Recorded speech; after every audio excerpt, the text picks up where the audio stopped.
कहानी घर घर की। सुबह 10 बजे तक सोने वाली और बार बार उठाने पर भी थोड़ी देर और सोने दो ना कहने वाली ज्योति आज भोर को 5 बजे ही उठ गई थी। इतना ही नहीं, उसने सबके लिए चाय बनाई, पेपर लेकर आई, बगीचे में पानी दिया और पापा को सुबह मॉर्निंग वॉक के लिए भी उठाया। सभी लोग ज्योति को बड़ा आश्चर्य से देख रहे थे। सभी का एक ही सवाल था, ज्योति तुम यह क्या कर रही हो? ज्योति ने धीरे से जवाब दिया, 3 महीने हो गए हैं मेरी शादी तय हुए, वहाँ पर कौन मेरे आगे पीछे घूमने वाला है? वहाँ तो सब मुझे ही करना होगा। घर की बिटिया को इतना समझदार होते हुए देख सबको खुशी हो रही थी और साथ साथ बुरा भी लग रहा था। बुरा लगने जैसी बात ही थी, क्योंकि अब वह हमेशा के लिए उनको छोड़कर उसके ससुराल जाने वाली थी। 1 और महीना बीता और आखिरकार ज्योति की शादी हो गई। वह अपने ससुराल आ गई। सुबह समय पर जाग पाएगी या नहीं, इसी विचार में वह रात भर सो ही नहीं पाई। सुबह होते ही उसने नहाया और पूजा की और खाना बनाने की तैयारी करने लगी। वह सोचने लगी कि आज खाने में क्या बनाया जाए जो बड़े और बच्चे दोनों को पसंद आए। तभी पीछे से एक मीठी आवाज़ आई। ज्योति ने पीछे मुड़कर देखा तो उसकी सासू माँ थी। अरे बेटा, इतनी जल्दी क्यों उठ गई? शादी की भाग दौड़ में थक गई होगी, ऊपर से घर वालों की याद भी आती होगी, और मैं जानती हूँ रात को ठीक से सोई भी नहीं पाई होगी। ऐसे तो तुम्हारी तबीयत खराब हो जाएगी। ज्योति मन ही मन सोचने लगी, मेरी सासू माँ तो बिल्कुल वैसी नहीं है जैसी मैं सोच रही थी।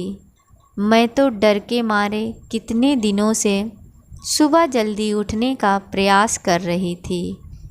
यहाँ तो परिस्थिति बिल्कुल अलग है।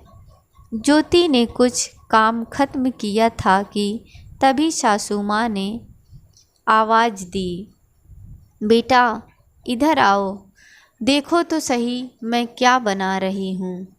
मटर पनीर पराठा और गाजर का हलवा। अरे वाह, यह तो सभी मेरे फेवरेट डिश हैं। ज्योति बोली। उसे तो कुछ समझ ही नहीं आ रहा था। उसे लग रहा था जैसे यह सब सपना है। ज्योति को एहसास हुआ कि यह सपना नहीं सच है। सासू माँ ने कुछ कहा, ज्योति सुन नहीं पाई। वो थोड़ी डर गई। उसे डरा हुआ देखकर सासू माँ ने कहा, ज्योति जरा इधर तो आओ, यहाँ तो बैठो, मेरी बात ध्यान से सुनो और समझो। शादी का मतलब लड़की की परीक्षा नहीं होती है। तुम्हारी शादी सिर्फ मेरे लड़के से नहीं हुई है। जितनी जिम्मेदारी उसकी तुम्हें खुश रखने की है, उतनी ही हम सब की भी। हमने तुम्हें घर सिर्फ काम करने के लिए नहीं लाए हैं। तुम्हें क्या क्या आता है या तुम हमारे लिए क्या क्या कर सकती हो, ये सब देखने के लिए तो बिल्कुल नहीं। और हम तुम्हारी आज़ादी भी तुमसे नहीं छीनेंगे। अगर अपनी बात करूं तो मुझे सिर्फ एक अच्छी फ्रेंड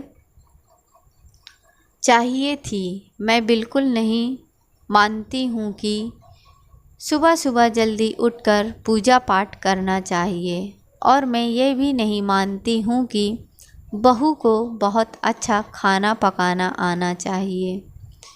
शादी का मतलब तुम्हारे सपनों का बलिदान बिल्कुल भी नहीं हो सकता। बल्कि मैं तो कहूँगी कि शादी का मतलब तुम्हारे सपनों को और ज़्यादा ऊंची उड़ान देना होना चाहिए। हम सब हमेशा तुम्हारे साथ हैं, हर दिन हर पल।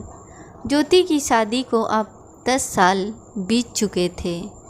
इन 10 सालों के सफ़र में उसने जो अनमोल रिश्ते कमाए थे उनमें से एक थी माँ जी। हाँ, वही सासू माँ जो अब उसकी माँ बन चुकी थी।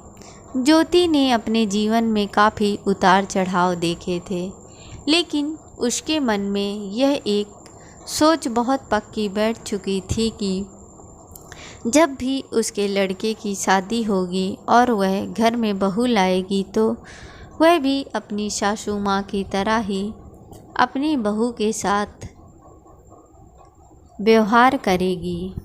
दोस्तों, समय के साथ लोग बदलते हैं, लोगों के विचार बदलते हैं।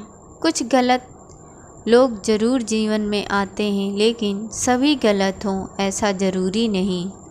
आखिर में यही कहूँगी कि बहू मतलब बेटी होती है। गलतियाँ तो हर किसी से होती हैं, इसीलिए बहू के साथ भी वैसा ही व्यवहार करें जैसा खुद की बेटी के साथ करते हैं।